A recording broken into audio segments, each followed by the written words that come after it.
I'm going to start a band. And when I do, I'd love to tour with you. Give new music a chance. Oh God, here it comes. I'm just such a huge fan. The guy on somebody's shoulders walking towards me, pointing back like this. You're going through it. I remember that. And we're going to get through it together.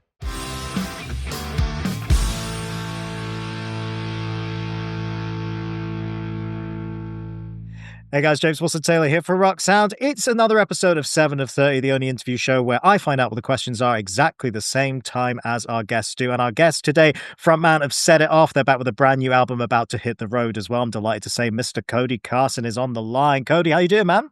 How you doing? I'm doing great, man. Just out here preparing for the tour we're about to go on and for the new album and just excited and anxious, so ready to rip. Man, it's exciting times ahead, man. You know, I've said to you before, this new record, it's such an exciting era for you guys because it feels like it's been building to this moment for so long. I know this is like a sound you've been perfecting. It feels so distinctly you guys where you're at. I know how happy you guys have been with not just the reception to it, but, you know, the new space you're able to push yourselves into. So got to actually feel, as much as I'm sure there's some anxiety there, it's got to feel really exciting to finally be getting this out to the world, right? Oh my God, absolutely. And then like for the first time yesterday, we just released that song Pathological. And when I was throwing it into the set, I knew how much fun it was going to be live. And now we played it for the first time as a band last night.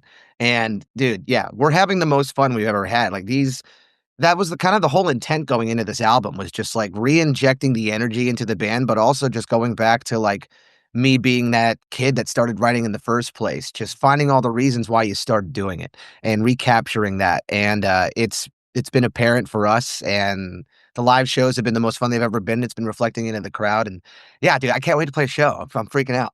Yeah, man, it's got to be great. Well, I mean, this has been the lovely thing. Like I say, the reception's been so positive, and you know, you have been pushing your sound into a lot of kind of new and interesting places, which is great to see. And you want to see an artist evolve like that. But again, it must just be so heartening to know that the fans have not only have you picked up a lot of new fans in the process, but the fans have kind of come with you. They are up for this evolution of Set It Off, which is, you know, I imagine was something that was probably weighing on your mind going into it. But what an incredible result. Oh, dude, yeah, like I think with every move we make, I think what I like about us is that we're very apt to taking risks, like sonically. Like we've had so many different sounds over the years, but it's always been something that we've been really like into or prominently listening to, or it's like, you know, it's one of my landscape of music that I listened to in the past is just trying to find a way to visit all of these things that I love, you know, and find a way to bring it into my life and to anybody else's that might want to kind of hear these type of sounds. And then this album feels like taking everything we've done and just finding a way to marry it. And yeah, the response was incredible. And but what was kind of ironic about it is like going into this process, it was the first time I truly felt like I don't care what happens. I'm gonna have fun. And hopefully everyone's coming along with me. And then once it does go well, you realize that's why the band started taking up in the first place, because I was focused on having my fun. And then people can feel that and come along with it. So it was a really gratifying experience to just remember, like, that is what it's about, is just chasing that fun and chasing that love and chasing the passion and really feeling and being vulnerable. And that this album's got no shortage of vulnerability. So Yeah, absolutely, man. No, but it's nice to see you guys put yourselves out there in a big way. And you mentioned a live show, of course, you know, you're in the middle of rehearsals right now. Yeah. I mean, can you already tell the moments from the album that you're like, I mean, you'll have the ones you're particularly excited to play. Yeah. Which are the ones you think are gonna really bang? So the exciting thing about this is, so during the process of the band, like when the band first started, I felt so like I needed to have like the firmest grip on like anything visual, like all the music videos and the artistic direction visually. And as time went on, I realized that's not my strength. And the person in our band who has a great strength for that is Max. So I think it started with like the midnight process. He like, I don't know if I told you all this, but like he sat us down and gave us like a whole presentation on how he imagined the vision of like the album. And I was like, damn, okay, yo, hands off. This is you. You do that side. I'll make us sound good. You make us look good. And so during going into this this set that we're building, we're looking at the album art of the woman trapped under the sheet of ice, and we wanted to create an environment. You know, you see a lot of fire out in like people's live sets, and we were like, what if we went the opposite direction? She's trapped under the sheet of ice. What if we froze the stage? What if it was about being trapped under that ice? What if we gave her a moment to have some speeches in the show to kind of tell the story of this person that's watching people walk over her and seeing people toast while she's trapped and just wants to be on the other side? And that's also kind of the meaning too, is like, we felt that way over the years, you know, we pour our you know, blood, sweat and tears into this every single day. We give it our all at every show. And we know we belong like on the other side of that sheet of ice. And so there's going to be like the set opens with like her speaking, and then there where we the I did some like sound design to make it sound like you're going underwater, and like you hear like a crash and some ice splintering, and a lot of love and attention went into this storyline. So I'm excited for people to come along on that journey, but then like have our up moments, have our down moments. I created a like a ballad medley. Like I can't wait to bring it over there. By the way, like Oh, yeah. a lot of love and attention went into this, just like it did the album, but it's gonna be a whole, like, theatrical experience, so It's I'm really excited. awesome, man. Love it when you guys get particularly theatrical in your Oh, music. yeah, me too. That's always Peter the Kid at most heart. fun. Absolutely, yeah, always. I'm right there with you, buddy. Don't you worry. Oh, yeah. Um, I guess before we get into 7 of 30, I guess, the other kind of key thing to mention here, of course, this is a self-titled album. And, that's always an interesting moment when a band decides, you know what, now's the time. This feels like the one. This feels like the moment. I think it's probably pretty apparent from the conversation we've had about this already, but like, yeah, just really why did now feel, oh, I guess here's another question then. When did it click for you that this should be the self-titled moment? So, the funny thing is, like, the first album we were gonna release, like, as a band, like, the like, actual full length was, Cinematics, and we had that discussion then. Like, we were, like, really thinking, "Hey, this is our debut, like, it's gotta be the self-title," and we were like, "Doesn't feel right yet." We it was like, "It's such a theatrical production, let's it's cinematic," so we went with that, and had a whole discussion about that. We tried with the next album, and it just never felt like the time. And then it came to this album, and we're thinking about the journey these songs have been on, where we didn't know what was gonna happen. We didn't know what was gonna evolve into, and to see, like, all the success that it's had, to have, like, been independent, and now that we're independent, now we're on the radio, that we weren't before, but now that we're doing this on our own, that's happening. Like, all these new successes, but also just realizing that the identity once we stepped on stage and started playing Punching Bag Live for the first time and looking around at my guys and just, like, seeing the just how elated we are. It's like, "This is us. Right. This" so we were sitting down, I think we were on a plane texting, and it's been in the back of my brain, like, "Is it gonna be it?" And we were throwing out names for a potential album that wasn't self-titled, and I don't remember which one of us said it, but, like, "I think this is the self-titled album." Like, I think this is the moment, like, we're like, we feel the freshest we've ever been, and for some people, we're this is an introduction to Set It Off, believe it or not. And so we want this to be the if it is their introduction, here we are, because this is who we are, and, yeah, it just made so much sense. No, I fully agree, man. I think it really does. Now, congrats on everything you're doing, man. It's so nice to see you guys in such a great creative place and so happy in what you're doing as well. It just Thank always, you. always makes the difference, man. Always does. Calling all members of the clique. Get your 21 Pilots merch at shop.rocksound.tv. Don't miss out.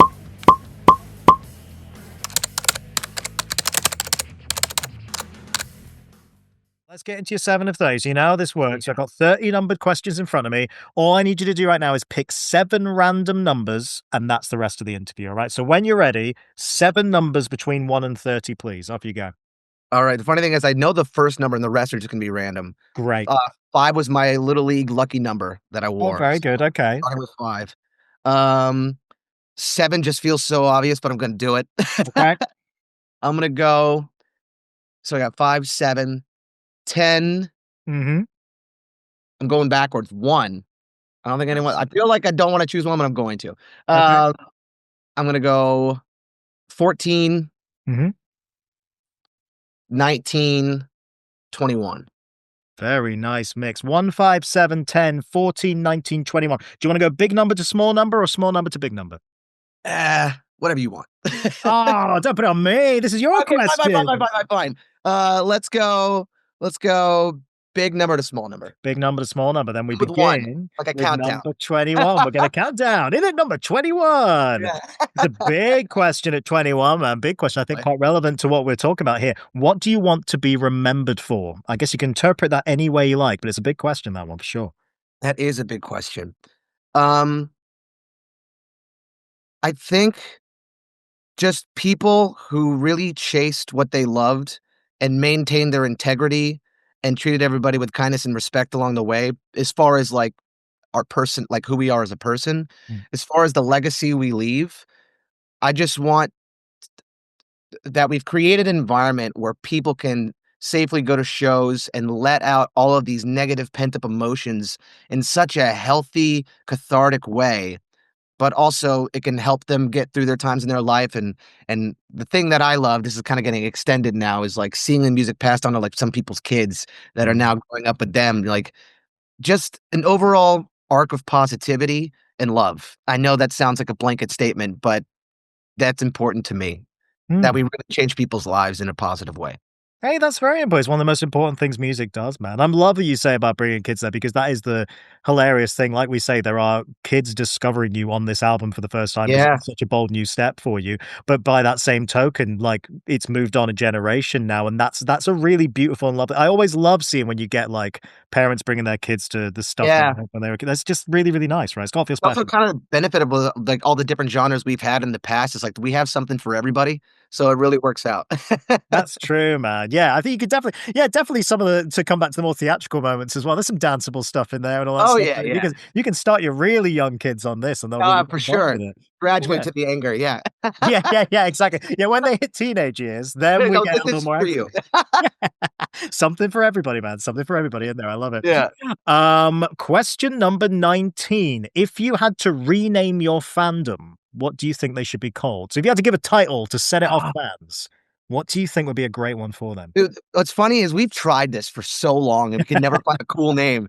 Like, the one we ran with for the longest time was Dream Catchers because that was, like, an old song of ours, and the sentiment was like, "Go out and chase your dreams, don't be afraid to fail," and stuff like that.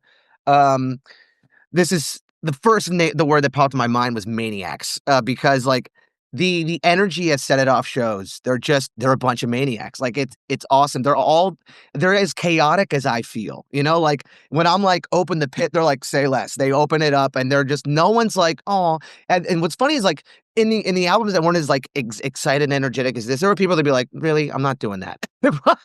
But today, like, we just posted a video from a festival we played, and I'm like pointing at the crowd like this, and it pans at the crowd, and there's a guy on somebody's shoulders walking towards me, pointing back like this, in the middle of a pit that's open of a wall of death that's about to close in on him. So, yeah, they're a bunch of maniacs. We'll go with that. Yeah, I think that's pretty good, man. I mean, that's the funny thing about this question, isn't it? Is that I find that fandom communities, they become themselves, right? It's very, very like you can obviously try and cultivate fans and all that kind of stuff and Yeah, want to speak to them directly, as you guys obviously did, those early days with YouTube and all that stuff. You were right at the yeah, crux of that. But you can't predict how those things are going to grow. They kind of do work best when it's an organic thing. People find something in your music, and it's always just fascinating to see where these fandoms grow from, and they build communities at the shows, right? That's where it yeah. kinda feels like to me. No, absolutely, and one thing that I love too is, like, over the years, like, if anybody was negative, like, we would just ignore the negativity, but we've always nurtured positivity and love and stuff like that, and I think that has helped grow our fandom into this such a, like, a welcoming place. The number one thing I love hearing when we're on tour from bands that are supporting us is how much they love our fans, and they'll say that, but, like, they're so welcoming, they're so kind, and it's like, you feel like you're hearing about, like, your kid, like that, like, they're so well behaved, and I'm like, "That's right, that's our fucking people right there, man," like, I love them. They're amazing. That's so nice, man. No, it never goes unnoticed. That's really, really lovely and really Yeah. appreciated. Number 14, who is the most famous person in your phone? In my phone. Yeah, big question. I'm not I'm not a huge texter, but God, who would it be? Honestly, the first person I could think of, and it kind of brings the whole thing full circle, is Alex Gaskarth. Yeah, fair play. Fair play. That's right Yeah, back to the yeah. beginning for you, man. Absolutely. Yeah. Yeah, Very man, early like, days. yeah, and we were just texting the other day, I was congratulating him on the album release, and he's just such a great guy, man. He hasn't changed 1 ounce, he's got the heart of gold, and, yeah, I'm gonna go with my boy Alex. I mean, you spoke that's been the funny thing, isn't it? Because obviously that was such a crucial moment for you getting up on stage in those very, very, very early days for you getting to perform with them. But like, it must be surreal to be at this moment now where, I mean, there's a list a mile long of bands that you presumably looked up to when you were coming up who you've now been able to interact with, whether it's Yeah, in a friendly way like with Alex or just playing shows with people or playing yeah. festivals and stuff. That's gotta never kind of get old in a way. Dude, no, it's funny, like, your attitude shifts a bit because when you're first starting out, it's all shiny and scary, and, like, you're like, "Oh my god, this is like a celebrity," and then you get to know them, you're like, "Oh, you're just like a cool dude," like, and then it starts to kinda slow down for you.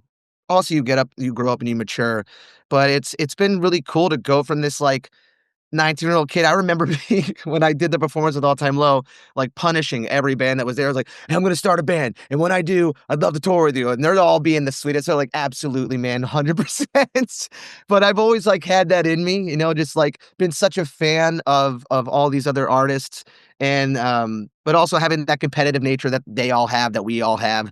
And it's just this nice cocktail of just, like, lifting each other's up, but also trying to be your best, and they're all just great guys, man. It's been an amazing experience to go from that fan that was screaming lyrics in the front row like a Warped Tour show or at my local venue to now being able to play these shows. But that's also like why I love the live shows so much is I'll never lose sight of who I was when I would go to shows. So that's why the connection to the audience is so important to me. I'm looking for the people that are giving that energy and singing the songs with such passion. I'm like, you're going through it. I remember that, and we're gonna get through it together. Yeah, builds that connection because 'cause you've been there yourself. Absolutely. Very, Yeah. very true. Question number 10. Oh, kind of on a similar note, really. What is the best piece of advice you've ever received from another musician? Ooh. Could even be within your own band, I guess. Yeah, yeah, yeah. There's, like, a few things that I'm mulling around right now, but it was actually, a producer. So, it was when the band was first starting, very first starting, we had an EP out, called Calm Before the Storm. And at the time, it was like when I first started writing music. So when you're young to it, you very much can emulate the musicians you're listening to at the moment. And so at the time, it was like pop rock was like very like what I was listening to a lot at the time, and that was also what was hitting at the time. So I ended up sounding like I mean, at least what I was told. It was harsh advice, and I loved it. I was talking to this guy. He goes, "Right now, you're based because we're unsigned." He's like, "Right now, you're a number in a fishbowl. You sound like everybody else out there." And he was like, "You need to find what makes you you. What is the thing that is a part of your history and your background that you can latch onto that that other bands can't really do, or that maybe will set you apart." And that led to me being like, "Why am I not using my orchestral background at all in this band right now?" And so that was, like, eye-opening, and that's what led us away from that sound into the cinematic sound, is I was like, "He's right." So I got, like, these string libraries on, like, GarageBand and Logic, and I just started, like, building all of these, like, dark music that I loved listening to, like, a huge Danny Elfman fan, and, yeah, had I not had that phone call where I got the really, like, tough love, I don't think I would've switched into that. And I think that's, like a huge thing, like, getting tough love, whether it be, like, words of advice or going through a tough time, like, you need that to build yourself. And, yeah, that was the best advice is just basically, like, find what makes you stand out and commit to it, but I think starting with right now, you're just blending in, just hearing that in as much as you didn't wanna hear it, so I think that was the best advice I got. I mean, this is the thing, like, not to hype you up too much, Cody, not to let's say it here, but I genuinely think No, that's bring one it of the on. things yeah, here we go. I genuinely think that's one of the things that's made you guys last the test of time, because at that time, it's so easy to forget on those first couple of records that putting that bit of, I'll say theatricality again, because it's true, but the orchestral sounds, as you said, that is such a strength to you guys. It was such a rare thing. And even bands like, I've just literally just come back from when we were young, where Panic were playing their first album, right? Yeah, It's so easy to forget how derided that album was at the time as well, because yeah, people were just so close-minded to the idea of rock music and our scene and everything, bringing in any of those kinds of elements. yeah, Now, it's what everybody wants to do, and it's so yeah, funny how yeah. those kind of albums, and I do count yourself in this, man, like, you guys laid the groundwork, I think, for a lot of what these new alternative bands wanna do, because they couldn't do those kind of crossover stuff unless you Yeah. had hit that thing first. It's so funny that you hadn't quite clicked on yet, but I'm so glad that someone kinda pushed you in that Yeah, I'm direction. glad I got nudged because it's also so fun to imagine what the instruments can do, and Mm. also, like, I've learned so much about how to implement it since then, like, cinematics, that there's all these intricate lines that no one will ever hear, it got buried in the mix, but now I know, like, how to focus it, how to, like, thicken a chorus with a choir and, like, give like, a string line its actual shine, so, like, I appreciate those kind words, and it's been a fun journey to start with that and see it evolve, and who knows where it's gonna go next. Hey, who knows, man? Sky's the limit, absolutely. Number 7, this is fairly similar actually, but we'll go with this. Name a time you got starstruck. Now, I will say, as much as we've talked about some kind of famous figures you got to interact with, every time I've asked this to a rock star, it's normally a sports person, they'll say. So don't feel you Okay. have to stick to Oh, music on this one. this is actually a recent thing. I can't get too into detail because it was a private event sort of thing. Mm. But I was at a green room of a show, of this band out in LA, and when I walked in, I saw Danny Elfman. Wow, that's Yeah, big, man. That's yeah. big. And he's a very sweet guy, but I didn't know what to say because I didn't know, like, like, what how am I gonna feel? But, it was just so cool. I was like I was just like, "Hey, Mitchell, I'm a really big fan." And but, yeah, I immediately, like, froze up, but that was, like hopefully I get another chance because I really wanna, like, have a conversation with him about, like, all the influence and just and understand how he works because he's such a genius, man. I'm just such a huge fan, but that one freaked me out. Yeah, I'll bet, 'cause it's so Yeah, yeah. outside of your world as well, like, I mean, I know Yeah, he does some rock performances, but it's not someone you'd expect to see. oh, yeah, dude. I think that and also, like, any, like, NFL player would probably freeze me. Yeah, that's gonna do it. Like I say, it's mainly sports people we go, I "That's this know, right? question," and Yeah. I get it. I totally get it. Question number 5. What is your idea of happiness? I love these questions. Damn, man. It's a nice My mix.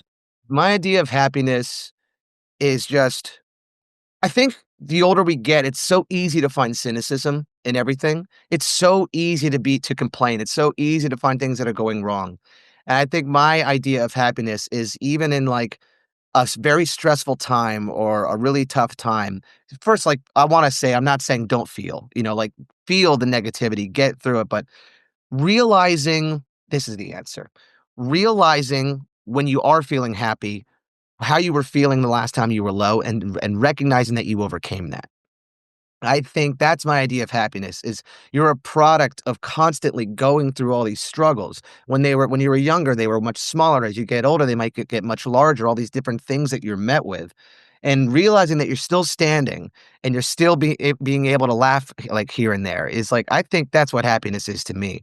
We get to live this life. I get to have this job. I get to be doing this interview with you. Like it's I think just appreciating things and really looking at everything that you can to recognize, you know what, it's not so bad. That's try kinda how I try to live my life is just realize what you have in front of you. I think that's something as well you can talk about, obviously, from when you get to this point in your career where obviously, it's to coin a cliche, it is a roller coaster ride in this band game. We all Oh, know yeah. that. And like you have your ups, your halves, your downs, and to be able to get to a point where even you just the fact that you're still here after this long, I Yeah. mean, you're going to appreciate that journey all the more, right? Yeah, absolutely, man. I love, like, going back and thinking of stories from, like, the van and trailer days, but also Yeah. because it helps me appreciate the fact that, like, we're on a bus now, Mm. like, dreaming of being on a bus when I would go see a show and see all these buses in the back lot and, like, just like that sort of thing, like, we paid our dues, like, we have a reason, we belong, like, that's another thing to be happy about. 100%. Those small steps all add up, man. They add up to something Yeah. bigger for sure. Last one from this section then. Number 1, what song would you like played at your funeral, Cody? Ooh, Mm. god, you know what? When my dad passed, there is a song, that I believe I did a cover with my brother-in-law, "Sunny" by New Found Glory. Mm. That song is it's about loss, but it's just such a beautiful song about loss. That's the first one that popped in my head, but I think that's gotta be my answer. I Yeah. think that's gotta be it. Yeah. Perfect answer. There's something about when a band like that as well that's so known for your big, bright party songs that get you feeling good, when they take that Yeah, I'll count Neck Deep are very good at that as well, like, when you've, like, yeah. all the songs about bouncing and having a good time, and then they just hit you with that, and Oh, it hits even dude. harder. You just find that button. Yeah, they know what they're Yeah. doing. Know Yeah, what they're that's you know doing. what you did. And they know how to go into that mode for us, they got Yeah, it. yeah, but I admire that ability in a band 'cause it shows the versatility and emotion, it's not all about one thing, That's great. 100%.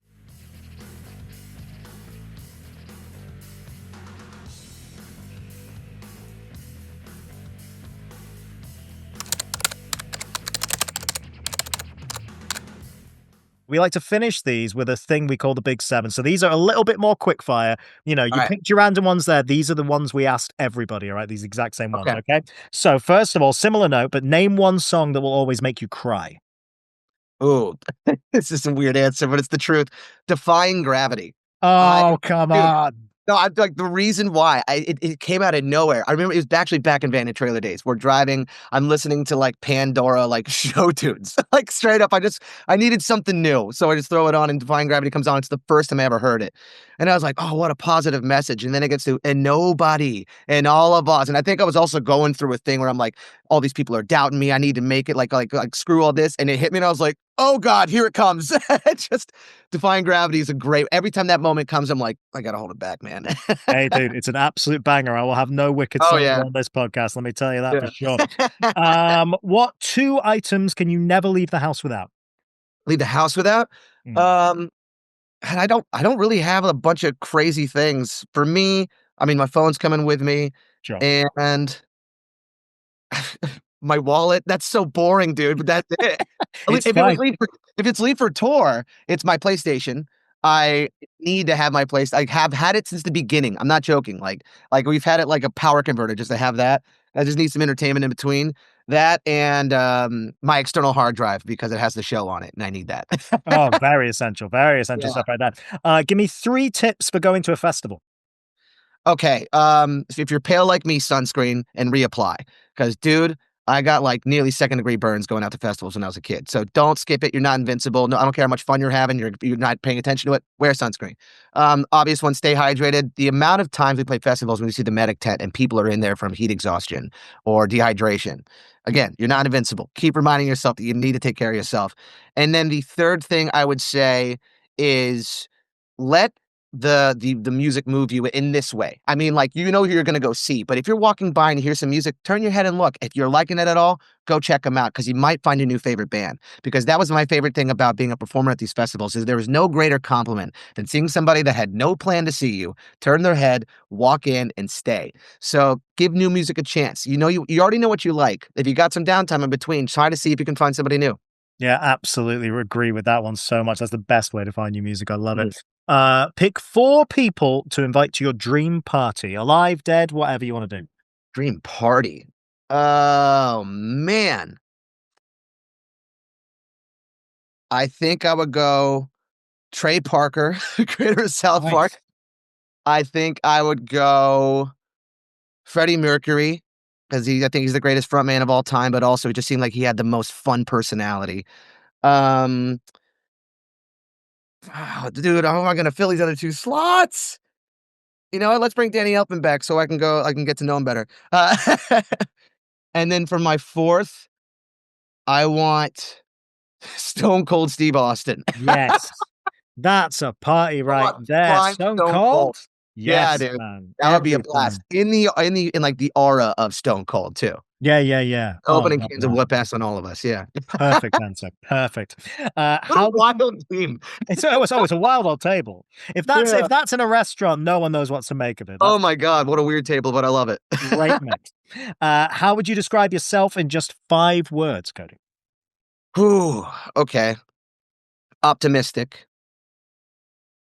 Hard, like, I know there's two words, but hardworking. So I don't Mm, know if that's two. I guess I got to use yeah, that. I'd say 2, yeah. Hyphenated. Okay. All right, cool. Hardworking. Um, caring. And I got to pick my last one carefully. Ah, anxious. Fair. Anxious Aren't we has all? gotta be in there. Yeah, Aren't we all, dude? Aren't we all? yeah, Well, on a similar note, how would your friends and bandmates describe you in 6 words? anxious. Ah, Um, if in 6 words, it would be anxious, um oh, man, why is this so hard? It's so okay. funny when it's me having to do it to myself, like, what would they say about me? Because I don't wanna be like, "Amazing." Like, Yeah, yeah, yeah, yeah, yeah. um, I would say anxious.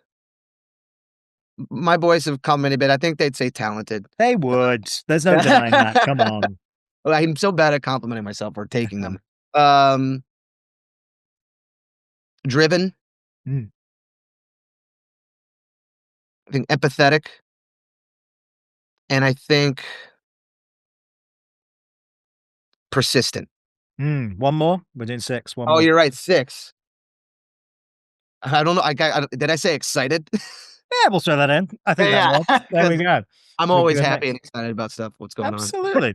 All right, final question. You might have seen us doing these for a while now. I love this question so much. So, this is a thing we Oh, do called the 7-song set list, I right? have faith. Yeah. Yeah, here we go. So, you're only allowed to perform 7 Set It Off songs for the rest of time, rest of your career. Which 7 songs make the cut?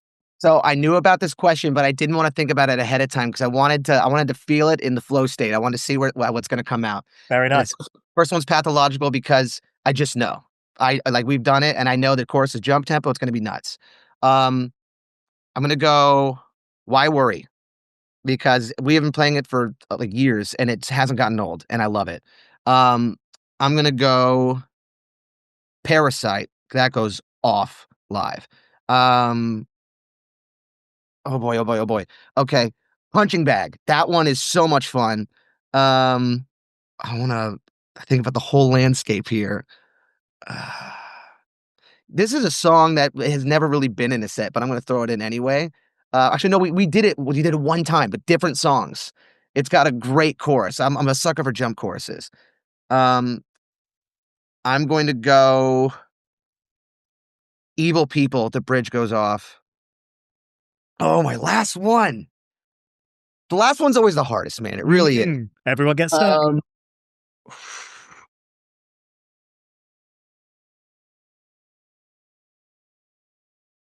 Oh, man. Okay, okay, okay, okay, okay. I'm torn between a very new one and an older one, Mm. but we're bringing an older one back into the set, and I think I'm just gonna do it. I'm gonna say Bleak December. Wow. That's go back in the set. That's interesting. Yeah, yeah. We revamped it to kinda bring it into the world of, like it's not like there's no breakdown in it, but, like, the Yeah. guitars are heavier in it.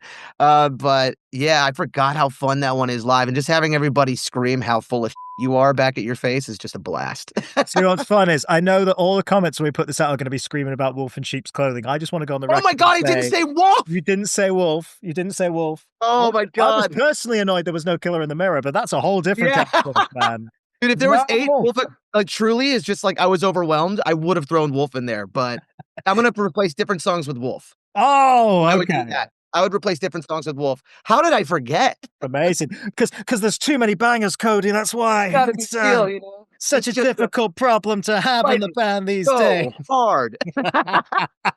Too many good new songs, he forgets about his biggest hit. I love it. That's great.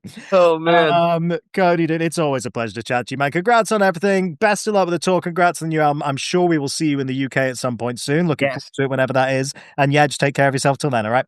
Thank you. Appreciate y'all. We'll see you soon. Good to see you, dude. Cody Carson, everybody.